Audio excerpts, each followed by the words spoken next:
안녕하세요. 이천은광교회 성도 여러분. 저는 총신대학교 학부에서 교회사를 가르치고 있는 류길선 교수입니다. 하나님의 뜻 가운데 연이 되어서 이렇게 은광교회에서 동영상 강의로 여러분들을 만나 뵙게 되어 개인적으로 영광이고 또 하나님께 찬송을 돌려드립니다. 저도 이천에 살고 있어서 이천 도로를 지날 때마다 은광교회 건물을 보곤 합니다. 교회도 잘 지었을 뿐만 아니라 이곳저곳에서 이천 은광교회에 대한 칭찬들을 자주 접하게 됩니다. 저의 짧은 강의를 통해 은광교회 담임 목사님, 교역자들, 그리고 모든 성도님들에게 조금이나마 유익이 있기를 소망합니다. 강의의 제목은 조나단 에드워즈의 생애와 사역을 통해 살펴본 부흥의 의미입니다. 조나단 에드워즈는 많은 이들에게 잘 알려져 있지요.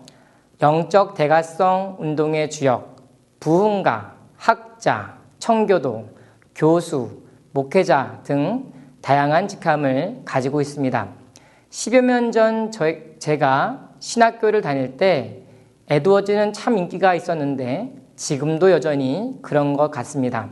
목사님들 가운데 설교에서 에드워즈를 소개하는 경우가 많습니다. 그래서인지 이제는 일반 성도님들 사이에서도 본받아야 할 위인이 되었습니다. 그의 학식, 총명함, 정직함, 천부적인 신앙의 감각, 끊임없는 노력, 열정 등은 모두의 귀감이 되고 있어요. 모든 역사적 위인들은 그만큼 혹독하고 힘겨운 시대, 절망과 고민이 가득한 세상에서 태어나죠. 요셉은 애굽의 대흉년의 시대에 이스라엘 족속을 구원하는 데 쓰임받았습니다. 모세는 애굽의 노예 신분을 해방시킨 위대한 인물이었습니다. 에드워즈도 마찬가지입니다. 그 역시 그가 살던 시대의 아들이었습니다. 에드워즈 시대의 부흥이라는 것도 갑자기 일어난 것이 아니라 오랜 결실 끝에 맺어진 결과였습니다.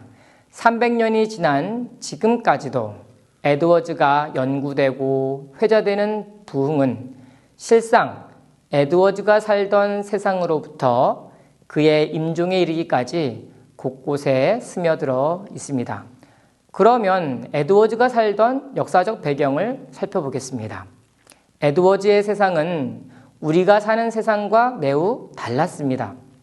그는 지금으로부터 300년 즈음 태어났습니다. 그가 살던 지역은 뉴잉글랜드 지역으로 현재 북미, 북동부 지역에 위치합니다. 뉴잉글랜드는 문자적 의미로는 새로운 잉글랜드라는 의미입니다. 그러면 원래의 잉글랜드가 있겠죠. 바로 영국입니다. 그러니까 에드워즈는 영국에서 대서양을 건너 북미 지역으로 이주한 청교도의 후예입니다. 따라서 에드워즈의 세상을 가장 손쉽게 이해하기 위한 첫 번째 단서는 영국의 청교도 문화입니다. 청교도는 영어로 퓨리탄이라고 불립니다. 동사로는 purify, 청결하게 하다, 정화하다라는 뜻을 가지고 있습니다. 이 단어가 영국의 개혁주의 성도들에게 이름 붙은 이유는 영국에서 종교개혁이 잘 이루어지지 못했기 때문입니다. 영국 여왕 엘리자베스 1세는 국가의 종교정책을 로마 카톨릭과 종교개혁 사이에서 중도 노선을 취합니다. 이를 위해 국가가 교회를 다스리고 통제해야 한다고 주장했습니다. 이 정책으로 영국의 교회는 국가의 통제하에 놓이게 되고 자연히 영국 내에서 온전한 종교개혁이란 불가능했습니다. 이에 당시 영국 내의 개혁자들은 다른 나라들에서는 종교개혁이 잘 이루어지는 반면 왜 유독 영국에서는 이것도 아니고 저것도 아니고 이것저것 함께 섞여 있느냐고 항의했습니다. 그러면서 좀 제대로 된 개혁을 해보자, 정화하자, 참된 개혁을 이루자고 주장했습니다. 그 결과 그들에게 부정적인 의미로 붙은 단어가 바로 청교도라는 이름입니다. 영국이라는 나라는 아마도 국가적 성향으로 볼 때 상당히 실천을 강조하고 경험을 강조하는 나라인 것 같습니다. 영국에서 경험을 강조했던 철학자들을 보면 프란시스 베이컨이나 존 로크와 같은 사람들이 있는데, 이렇게 경험을 강조한 철학자들이 우연히 영국에서 나온 게 아닌 것 같습니다. 영국에서 쓰이는 신학이라는 영어 단어에도 재미난 에피소드가 하나 있습니다. 신학이라는 단어를 영어로 theology라고 하는다. 그런데 또 다른 영어 단어가 있는데 바로 divinity입니다. divinity의 동사형인 divine은 단어 자체가 신성한 또는 거룩한이라는 의미를 담고 있어서 거룩한 삶을 강조하는 단어입니다. 영국의 웨스트민스터 사원에서 영국 내 교회 총회가 소집되었을 때 그들을 두고 웨스터민스터 디바인이라고 하는데, 뜻인즉 웨스트민스터 신학자라는 의미입니다. 반드시 그런 것은 아니지만 지금도 신학교 이름은 크게 두 가지로 나뉜다고 볼 수 있습니다. 이론적인 부분을 강조한 학교는 Theological Seminary라고 부르고, 실천과 경험을 강조하는 신학교는 Divinity School이라는 이름을 붙이곤 합니다. 경험, 실천, 삶을 강조한 사람들이 청교도이고, 이러한 실천에 대한 강조는 영국 당국으로부터의 핍박으로 이어지게 됩니다. 워낙 박해가 심하여 1620년 청교도들은 종교의 자유를 찾아 그 유명한 메이플라워호를 타고 대서양을 건너 뉴잉글랜드로 갔습니다. 그럼 이제 청교도의 후손 에드워즈가 살던 마을로 가볼까요? 에드워즈는 그의 생애를 작은 마을인 뉴잉글랜드의 한 마을에서 살았습니다. 에드워즈가 태어나던 당시 뉴잉글랜드는 총 6개 주로 되어 있었습니다. 인구는 10만 명 이하였습니다. 에드워즈가 살던 마을은 아주 조용했습니다. 서부 영화에서나 보암씀직한 시골 배경을 떠올리시면 이해하기 쉽습니다. 오늘날 농촌의 모습을 보는 것과도 같았을 것입니다. 제가 어렸을 때 시골이 꼭 그랬습니다. 강가에서는 소가 울고 널리 떨어져 있는 집들에서는 개가 짖어대곤 했습니다. 그 조용하고 특별할 것 없는 마을에는 매우 중요한 건물이 하나 있습니다. 바로 교회입니다.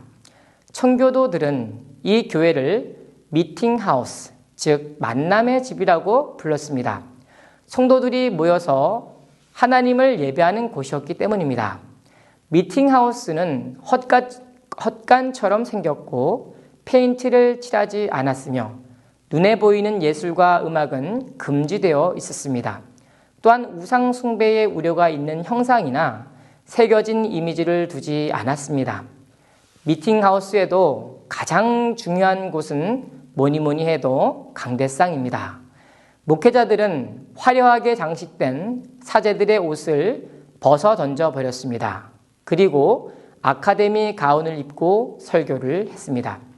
로마 카톨릭 또는 영국 성공회에서 예배 때 치러지는 미사, 즉 희생의식을 치르는 제사장의 모습이 아니라 성도들이 말씀에 집중하도록 만들기 위함이었습니다.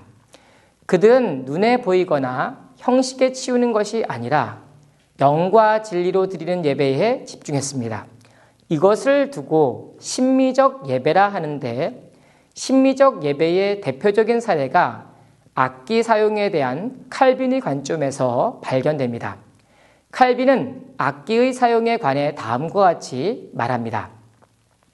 우리는 목소리와 노래가 마음의 정서를 따르고 그것에 도움을 주는 이상 그것들을 비난하지 않는데 머물지 않고 강하게 권면한다. 왜냐하면 그것들은 하나님을 생각함으로써 우리의 정신을 훈련시키며 그것이 미끄러지고 쉽게 느슨해지며 여러 모양으로 흩어지지 못하도록 팽팽하게 붙들고 있기 때문이다. 한 번 더 인용해 보겠습니다. 확실히 노래가 하나님과 천사들이 눈에 차게 진중이 조절되어 있다면 거룩한 행위들의 고상함과 은혜가 조화롭게 가미될 것이며 우리의 마음에 기도하고자 하는 참된 열의와 열망이 불붙게 될 것이다. 그럼에도 불구하고 우리의 마음이 말씀의 신령한 뜻에 집중하기보다 우리의 귀가 곡조에 더 쏠리는 일이 없도록 어김없이 주의를 다하여야 한다. 칼빈과 개혁교회는 보이는 예배가 아니라 말씀을 듣는 예배에 집중했습니다. 감각에 사로잡힌 노래가 아니라 정서로부터 우러나오는 노래의 가치를 부각시켰습니다. 오늘날 예배를 드릴 때 어떤 악기를 사용해야 하느냐, 피아노는 되지만 드럼이나 일렉기타는 사용해도 되는지 등을 놓고 의견이 분분합니다. 문제의 답은 아주 쉽게도 심미적 예배에 달려 있습니다. 뉴잉글랜드 지역에서 행정당국의 입법자들과 법관들은 성경에서 사도 바울이 말씀하고 있는 것처럼 하나님의 종으로 여겨졌습니다. 특이한 점은 그들이 성경에 기초하여 법을 집행했다는 것입니다.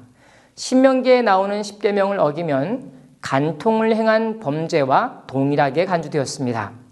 교회 출석은 의무였고 세금 가운데 일부는 교회를 위해 사용되었습니다. 초기 매사추세츠주의 어린아이들은 성경을 읽도록 정기적으로 요구받았습니다. 50가구 이상의 마을들은 성경을 읽는 선생을 의무로 고용했습니다. 100가정 이상이 되는 마을의 경우 문법 학교를 지어야 했는데 이 학교는 부유층 혹은 신분 높은 집안의 학생들이 대학교를 준비하기 위한 문법 학교였습니다. 이러한 문법 학교는 지난 역사 속에서 중세에 대학이 설립될 초창기의 전통과 맥을 같이 하고 있다는 사실은 매우 흥미롭습니다. 그러면 마지막으로 에드워즈가 살던 뉴 잉글랜드가 성경과 설교에 집중되어 있는 지역이었음을 살펴보겠습니다. 스토우라는 학자는 그의 작품에서 초기 뉴잉글랜드의 신앙의 성격을 다음과 같이 증언합니다. 쟁기질과 호미질을 하고 있는 모든 농부들, 배틀과 물레, 빨래통 앞에서 일하고 있는 모든 여자와 소녀들에게 지역 내 유명한 설교는 항상 대화의 주제였다. 가장 풀기 어려운 신비에 대한 생각과 대화로 가득 차 있던 뉴잉글랜드는 그야말로 하나의 거대한 사고의 바다였다. 이들 남녀에게 있어 어떤 이론이나 추측도 단순히 이론과 추측에 그칠 수 없었다. 이런 모든 것들은 가장 현실적이고 필수적인 문제였으며 그들의 실제 삶에 가장 강렬한 진지함을 가져오는 토양이었다. 청교도의 뉴잉글랜드 성도들은 교회 목회자에 대한 기대치가 상당히 높았습니다. 일반 사업가나 의사들보다 더 박식하길 바랬고 그들의 삶에 진정한 지식과 학식을 제공하는 인물로 간주하기도 했습니다. 자, 지금까지 에드워즈의 세상이 우리가 살던 세상과 다르다는 사실을 배웠습니다. 하지만 에드워즈가 물려받은 개혁주의 정신과 신학적 유산은 여전히 한국 개신교, 특별히 대한예수교 장로회 합동에 속하는 교회, 이천은광교회에도 흐르고 있습니다. 예를 들어 청교도의 정신, 말씀 가운데 온전히 개혁하고 말씀을 있는 그대로 믿으며 우리의 삶 속에 실천하여 하나님의 영광을 위해 살고 그분의 구속을 기다렸던 신앙의 간절함은 고스란히 내려온 훌륭한 유산입니다. 이러한 개혁주의 유산이 에드워즈의 부흥과 신앙의 발전에 지대한 영향을 끼쳤던 것처럼 동일한 은혜가 이천은광교회 성도님들 위에도 임하기를 기도합니다. 그럼 다음 강의에도 에드워즈의 가족들이 어떠한 삶을 살았는지를 배워보도록 하겠습니다. 감사합니다.